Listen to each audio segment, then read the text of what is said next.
Tonight, an initial inquiry finds the killings of 3 Israeli hostages waving white flags in Gaza was against the rules of engagement.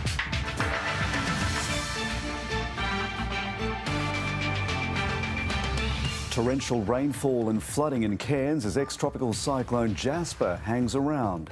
The state's road toll continues to climb. An 84-year-old passenger on a bowling club courtesy bus is killed in a crash in the state's central west. And a horrific start to a monstrous run chase for Pakistan in Perth.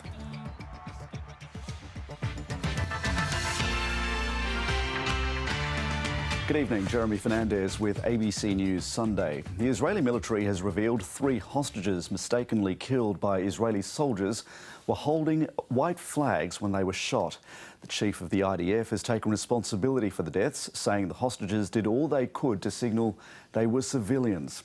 The Prime Minister Benjamin Netanyahu has vowed to press on with the war, but also suggested new negotiations with Hamas are underway. For 10 weeks, Israelis have been calling for the release of hostages. Those pleas now turning to anger as new details emerge of 3 Israeli hostages mistakenly killed by their own army. A deal is required today. Bring them home now! Alon Shamriz, Yotam Chaim and Sama Talalka, all in their 20s, had emerged shirtless from a building in Gaza. The military now says they were holding a makeshift white flag when an Israeli soldier opened fire. 2 were killed instantly. A 3rd injured returned to the building but later died. Mistakes will happen. Once it happened, we came out. Not a lot of militaries do that. It's Israel's first such acknowledgement of harming any hostages in the war.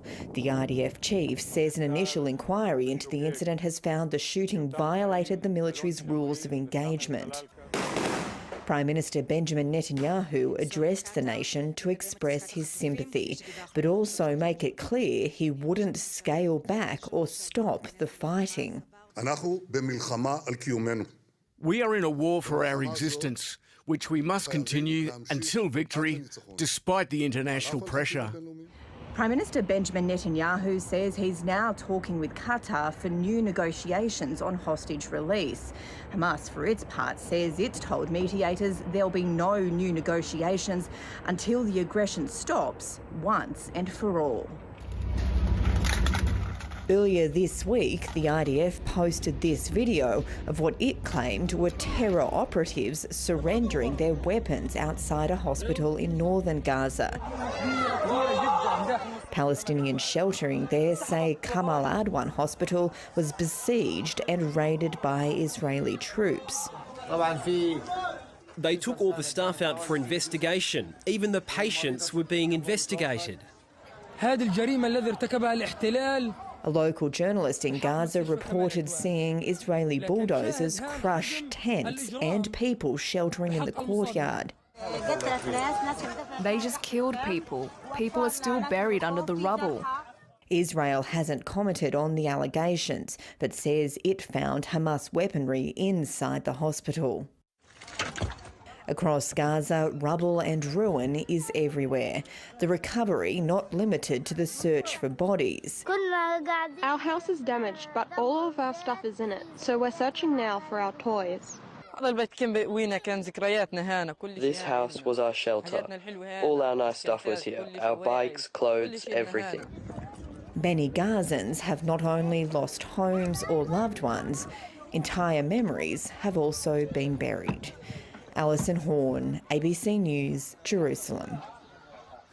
At least 61 migrants are feared to have drowned in a shipwreck off the coast of Libya. The migrants left from the port of Zawara, west of the Libyan capital Tripoli, and were hoping to make it to Europe before their boat was swamped by rough seas.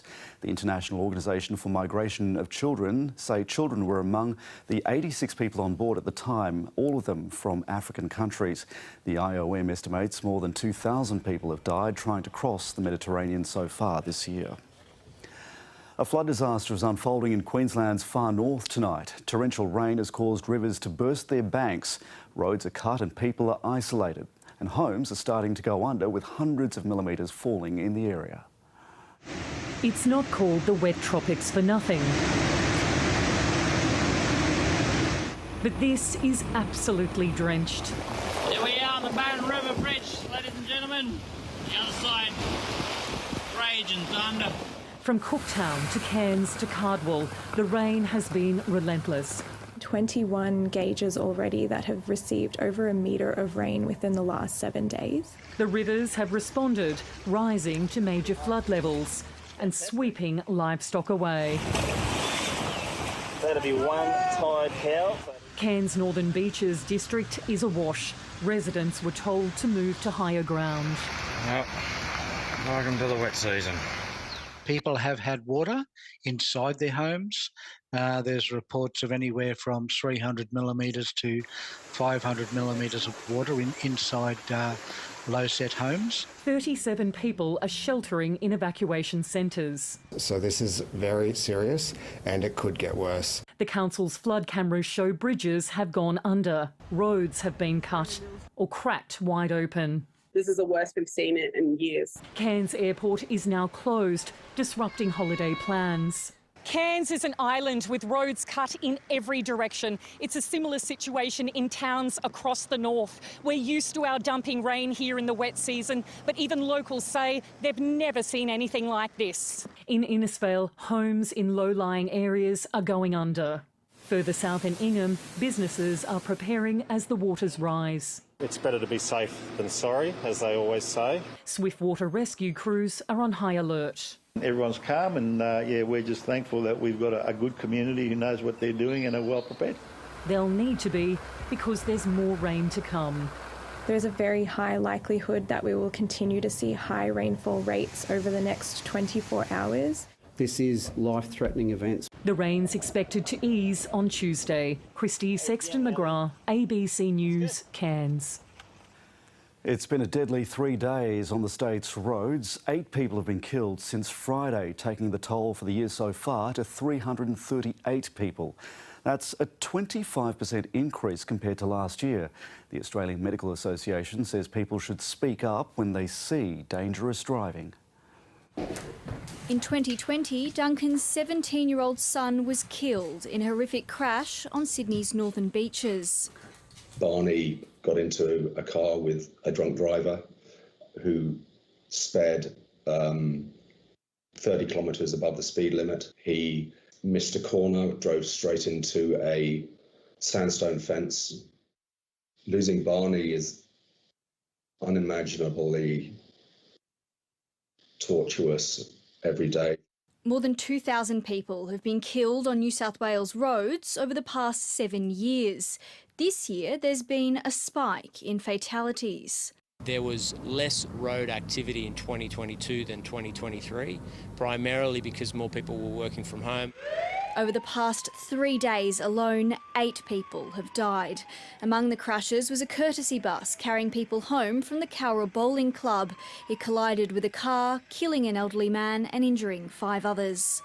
With nearly 1 person killed per day in crashes across the state this year, advocates say there needs to be a seismic shift in the way the legal system treats dangerous driving. If you kill someone with a gun, a knife or a bat, or you punch someone in the pub and you kill them, then you will probably be charged with manslaughter or homicide. But you get behind a car and you kill someone, it's seen as a different crime. It's a lesser species of homicide. And that is totally wrong. If someone has been drinking, you should step in and stop them from driving. If you're a passenger in a car and you can see that the driver is too tired, you need to get them to pull off the road. With more people on the roads over the holiday season, experts say the death toll will inevitably climb. Helena Burke, ABC News, Sydney. A new task force is being set up to tackle rorting of the National Disability Insurance Scheme. The NDIS Minister Bill Shorten says there are countless examples of providers jacking up their fees for essential equipment and services. The NDIS Commission's powers will be strengthened and providers will be fined if they're found to be in breach of the rules. Some of the changes will come into force this week. Others will need parliamentary approval in the new year. I have, a service that comes around and mows my lawns and does my gardening. This isn't a very sophisticated service, they're just mowing the lawn, but if they know I'm an NDIS participant, I get charged more for that service than what I do a regular person coming around to mow my lawns. And so if for something like that, I'm sick of being seen as a rolling dollar sign. I'm sick of being seen as somebody's cash cow. We want to make ripping off disabled people with overcharging for services as unpopular as parking in a disabled car spot. You just shouldn't do it. It's unethical, but now we're going to give the legal backup. Authorities have found the ruins of more homes after a bushfire in the state's Hunter Valley. Teams from the Rural Fire Service have carried out assessments on the ground around Abermain near Cessnock.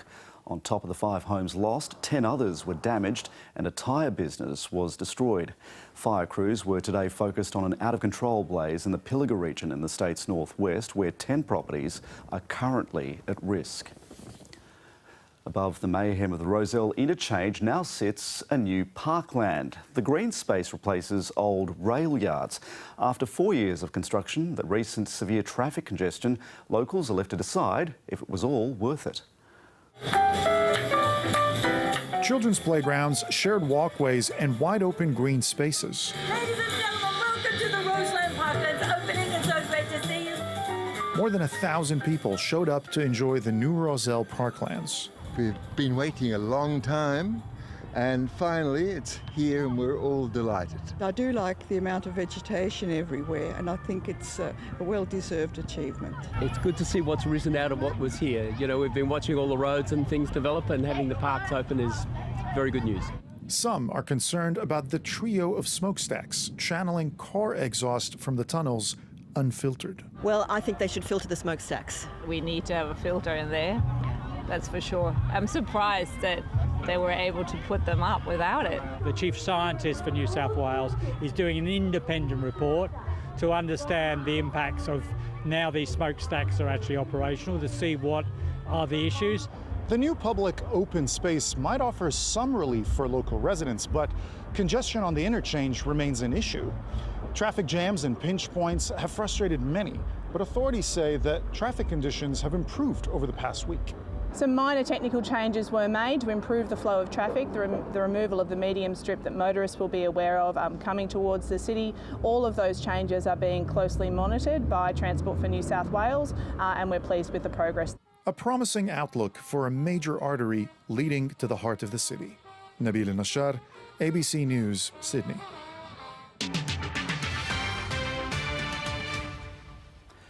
Now to tonight's special report about the rise of a form of superannuation fraud in Australia. It's been described in court as destructive and bizarre. The scheme has left investors with no savings for retirement after they were advised to roll their superannuation into self-managed funds. The corporate regulator is now voicing concerns that this sort of crime is a growing threat that could leave Australians out of pocket with no compensation.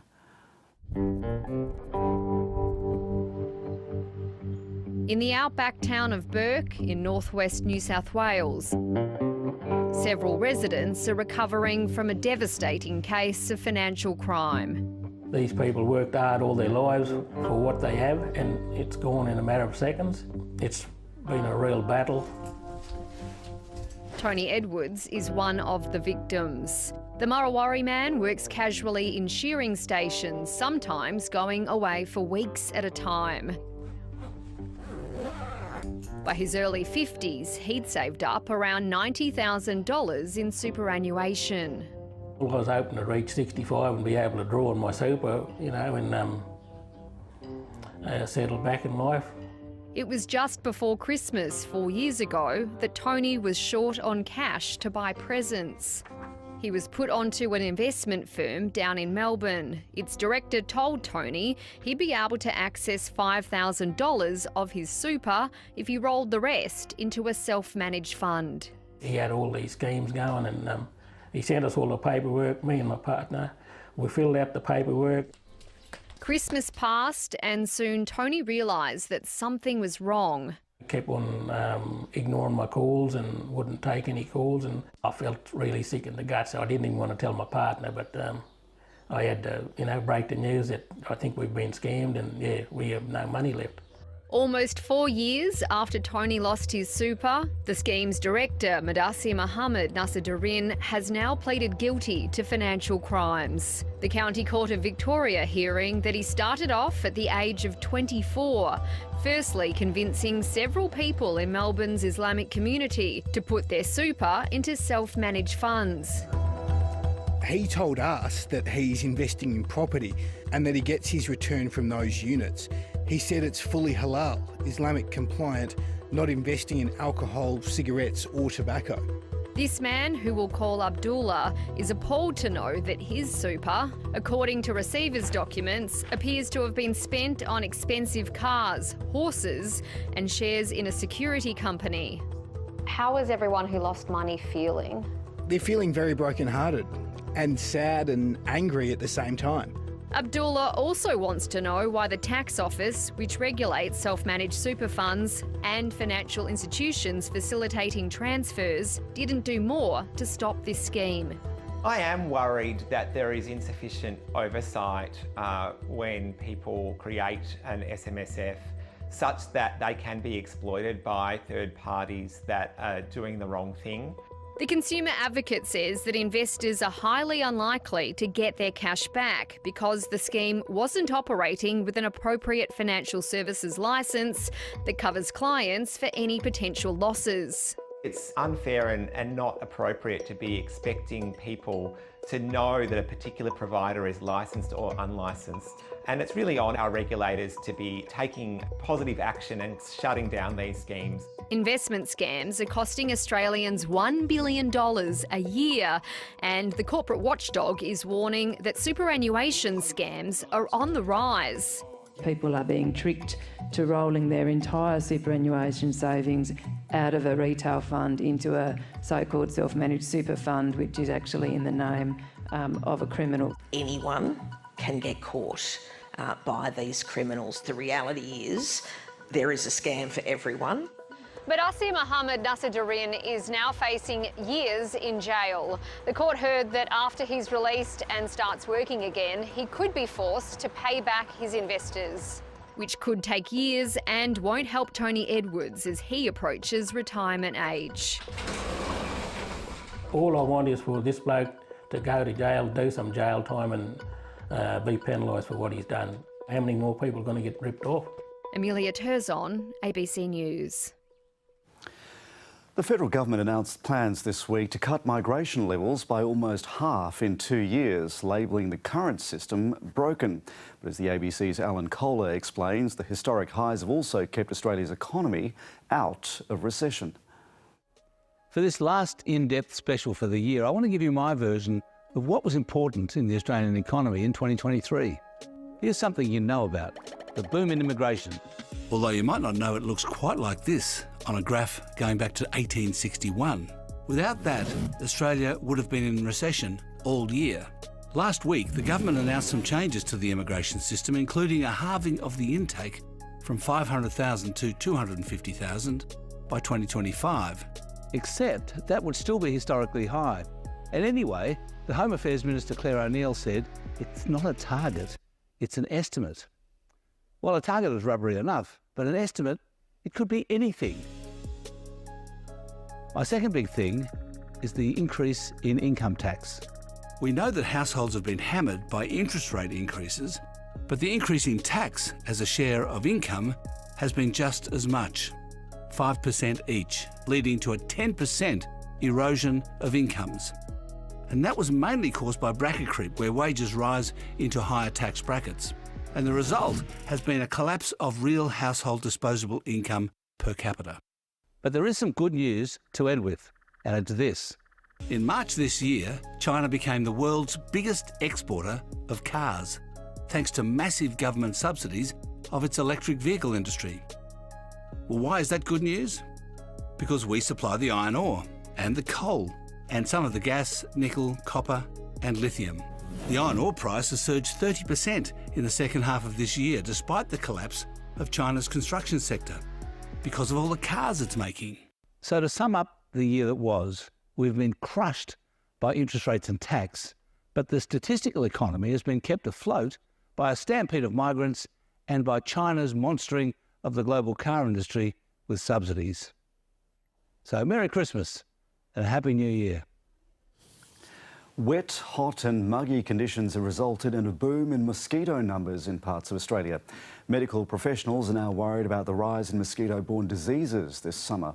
A bite has left one young man on the New South Wales-Victoria border battling 3 potentially deadly encephalitis cases. Dylan Meyer's family did not think they'd have a Christmas together again. Back in March, I was actually planning my 21-year-old's funeral in my head. The Albury man went camping along the Murray River at Rutherglen, but fell seriously ill after he was bitten by mosquitoes. He was diagnosed with Japanese encephalitis virus, Murray Valley encephalitis virus and autoimmune encephalitis, spending over 4 months on life support. Hi, Brendan. Hi, Brendan. I was aware of the virus. I just didn't think anything of it. I just thought it was another mosquito bite. Encephalitis causes brain inflammation and has a high mortality rate. Corowa resident David Kiefel fell victim to Japanese encephalitis last year. His wife wants better awareness around the danger of mosquitoes. I think it's one of those things that needs to be done each season, every year, particularly with the influx of visitors. People can avoid mosquito bites with clothing and repellent or be vaccinated against Japanese encephalitis if eligible. Advice Dylan hopes others heed this festive season as he continues his long road to recovery. It's not a matter of if I'll get there, I will get there. I'm determined to get there. Erin Somerville, ABC News. The issue of school bullying in South Korea has been thrown into the spotlight after a Korean drama exposed the brutal reality many students endure. South Korea is trying to address the problem, but for many victims, it's too little too late. North Asia correspondent James Oaten reports from Seoul. As a private eye, Son Hae-young spends a lot of time on the road, and one type of job is keeping him busier than usual. Usually parents call when there's been a lot of change in their child's behaviour. They think that their child might be being bullied at school. They contact me to confidentially investigate whether that's true. Armed with a long-range camera, Son Hae-young takes up position outside a school, capturing evidence without raising suspicion. He also has a range of hidden cameras, if the job requires it. In the past, we only received about 1 phone call or text message per day regarding school violence, but now we are receiving more than 2 or 3 calls a day. It's this scene from the Korean drama The Glory that's reignited calls for action. The drama's unapologetic depiction of bullying has resonated within South Korean society. 8 years ago, Lee Ga-chul's daughter took her own life after being subjected to relentless physical and psychological bullying. The violence committed by students is becoming more cunning and cruel, but adults are just shocked and unable to do anything about it. For over a decade, suicide has been the leading cause of death in South Korea for people aged between 10 and 39. Bullying is often cited as a contributing factor. South Korea has ramped up its penalties for perpetrators, with schools now required to keep a student's bullying record for 4 years after graduation, meaning it could cost them a university placement. It's also setting up a dedicated refuge for victims where they can live and continue their studies in safety. Shining some light on the dark side of growing up. James Oaten, ABC News, Seoul. Australia's closing in on victory late on day 4 of the first test against Pakistan in Perth. In news just in, Nathan Lyon has become just the 8th player ever to take his 500th test wicket, and he's quickly topped it up with another one. After declaring with a 450-run lead, the hosts tore through Pakistan's batting lineup on an increasingly unpredictable wicket. After enduring a barrage of short stuff late on day 3, Steve Smith and Usman Khawaja walked out to see big cracks on the Perth Stadium wicket. And Karim Shahzad had the ball moving early. He starts really well. He was rewarded, trapping Smith LBW for 45 by the slimmest of margins. Yeah. Lucky they're fat bales. Travis Head had a lucky escape. Oh, hello. The old periscope. Yep. But he couldn't survive when he lashed an Amir Jamal delivery as Pakistan clawed its way back into the match.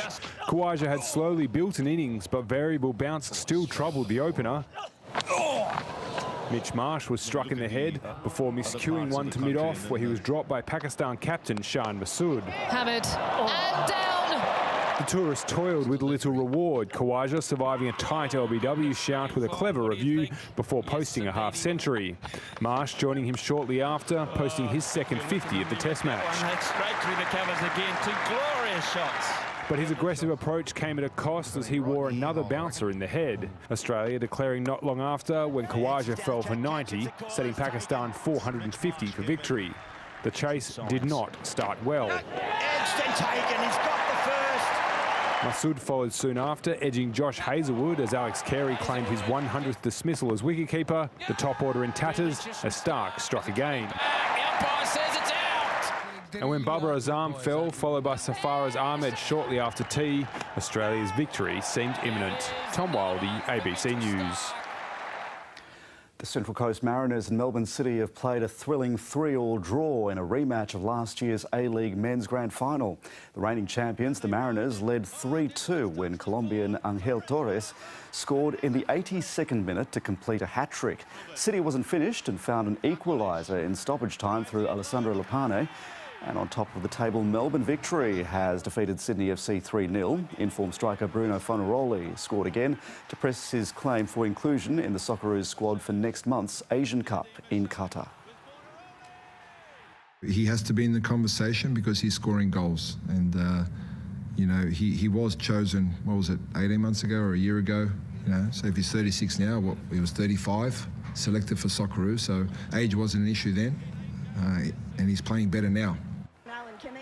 In the Women's A-League, the Newcastle Jets have brought down Western United 4-2 in round 8. The Matildas veteran Emily Van Egmond gave Newcastle the lead after half-time, but Western United equalised soon after that through Stacey Papadopoulos.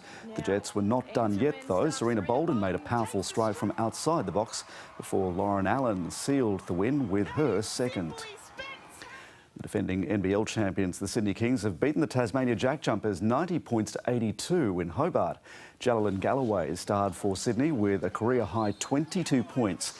The Kings moved up to second on the ladder with their 9th win of the season, while the Jack Jumpers dropped to 4th. Tajir McCall finished with 25 points for the Cairns Taipans in a thrilling 1-point win over the Brisbane Bullets, whose game-winning attempt didn't count as it came after the full-time buzzer. Let's take a look at the weather now. Sydney was bathed in sunshine today, with temperatures peaking in the high 20s after a relatively warm night for December. Similarly, it was a warm night throughout the regions east of the ranges and cool in the west. We've seen above average daytime temperatures in the northern regions with Moree passing 40 degrees. Northern Queensland has seen extraordinary rainfall totals between 200 and 600 millimetres in 24 hours near the coast. In New South Wales, we've got cloud massing over the coast tonight with moist onshore winds as a high pressure system drifts further onshore. By Wednesday, a trough of low pressure combines with a cold front to the south to potentially bring showers to most districts. There'll be showers in Adelaide and Hobart tomorrow, partly cloudy in Melbourne and Canberra. There'll be clear skies in Perth. There'll be partly cloudy to overcast skies in northeastern New South Wales tomorrow, though warm with heat wave conditions persisting. There's a slight to medium chance of showers with thunderstorms, particularly about the northern rivers, and it's most likely to stay dry about the Hunter. Similarly, it'll be dry and partly cloudy in the southeast with tops in the high 20s on the coast and low to mid 30s in the tablelands. There may be some thunderstorms in the far northwest and we'll get another hot day inland. Winds will be northeasterly to northwesterly, freshening along the coast. Sydney will get a partly cloudy Monday. Overnight lows about 20 to 21 degrees, tops ranging from the high 20s to low 30s. The sun will rise at 5:38 a.m. For Sydney, the prospect of showers increases from Tuesday and may stay with us for the remainder of next week. At this stage, Christmas Eve Sunday looks like a partly cloudy day with thunderstorms and some light showers. And that is the latest from the team on ABC News Sunday. Thanks for your company. Enjoy the rest of your evening.